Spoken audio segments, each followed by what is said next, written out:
México vive un aumento dramático de la violencia asociada al narcotráfico. Alrededor de 10.000 muertos en lo que va del año, con un 2017 que se encamina a ser, por ahí, el año más mortífero en lo que es la violencia del narcotráfico. Para explicarnos las razones estamos en comunicación con el periodista mexicano Francisco Cuamea. Hola, buenas noches. Francisco, ¿me escuchás? Buenas noches, escucho fuerte y claro. Hola, ¿qué tal? Gracias por recibirnos. Francisco, ¿a qué se debe este aumento de los últimos meses en la violencia del narcotráfico?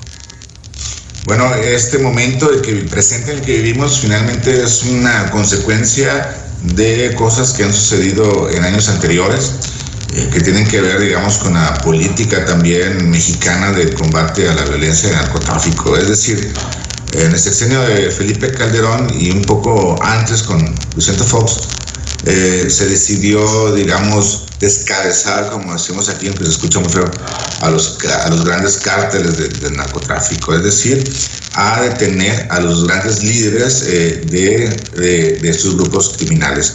Y eso vino sucediendo, sobre todo con Felipe Calderón, y pues es de todos conocido que recientemente la recaptura de Joaquín Guzmán Loera del Chapo y que luego fue extraditado a Estados Unidos. Esto ha provocado una balcanización, una fragmentación de esos grandes cárteles verticales que antes existían, a una fragmentación de pequeñas células cada vez más descontroladas y que buscan, digamos, tener el dominio de microterritorios, ¿no? Obviamente hay unas células más poderosas que otras, obviamente todavía hay grupos criminales grandes predominantes, pero digamos que en general el fenómeno se horizontalizó, se fragmentó en células que luchan territorios por narcomenudeo, por rutas, y sobre todo células lideradas por jóvenes de 20 años, 21 años, que tienen, digamos, pues una alcance más violento en este tema. ¿Y por qué crees que estos jóvenes tienen una mirada más violenta? Porque hemos visto en los últimos días matanzas de familias enteras, cosas que por ahí los narcos de antes, digamos, no hacían. ¿Por qué los jóvenes que tienen una necesidad de demostrar que son líderes o por qué lo hacen? Pues aquí en México hay un dicho, no sé si en toda Latinoamérica, pero aquí hay un dicho que dice: por algo Dios no les dio alas a los alacranes. Ahora yo pienso que estamos conviviendo y estamos bajo la amenaza de alacranes con alas o alacranes alados. Es decir, estos jóvenes tienen armas, tienen drogas, tienen necesidad económica porque incluso sus ingresos ni siquiera son tan altos. Lo único que saben es delinquir. Obviamente son víctimas de un entorno de marginación y de violencia, crecieron en eso, y eso lo sumas con su nivel de maduración intelectual, psicológica propia de esa edad, ¿no?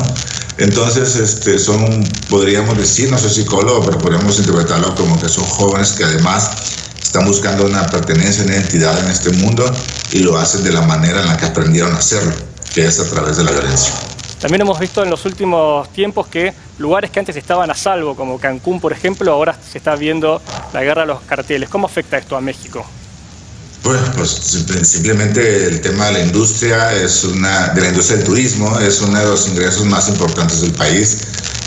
Obviamente que Cancún entre en esa dinámica de violencia, en esa espiral como en otras regiones, pues obviamente es un riesgo para la misma economía, no solamente de la gente de Cancún, sino del propio México. Y no solamente eso es porque el turismo es una industria grande, pero ya ha pasado, por ejemplo, en Michoacán con la industria del aguacate, como golpeó. Ha pasado también con los microcomercios, cuando los zetas, por ejemplo, son muy dados a la extorsión, hasta el que vende hot dogs o vende cosas así.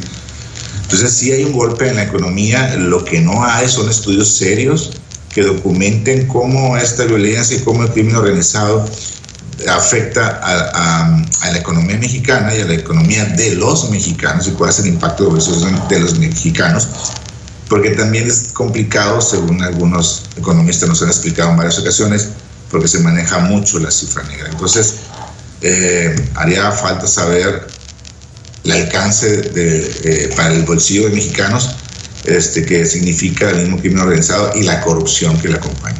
Y otro sector que vimos golpeado fue el de la prensa. Hubo varios casos de periodistas muertos o asesinados por el narco. ¿Cómo se hace para informar en esta situación? ¿Hay miedo? ¿Cómo se manejan?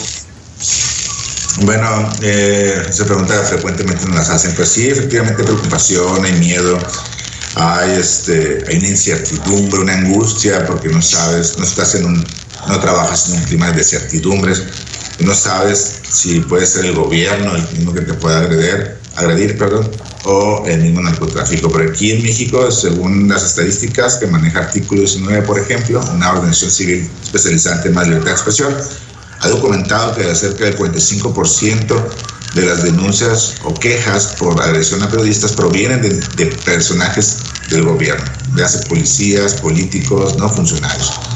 Bueno, Francisco, muchísimas gracias por la comunicación. Te mandamos un fuerte saludo desde acá. Hacemos nuestro último corte. Enseguida volvemos con estos temas.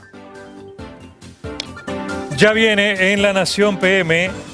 Entraron a robar a una casa y mataron a un músico. Creen que se equivocaron de dirección. Tenía 27 años y era guitarrista. Y además, bombardeos narcos con un helicóptero de gendarmería sobrevolaron el norte de Santa Fe y Chaco para hacer un relevamiento sobre pistas narcos. ¿Hay un aumento de vuelos irregulares? Ya se lo contamos aquí en La Nación PM. No se vayan.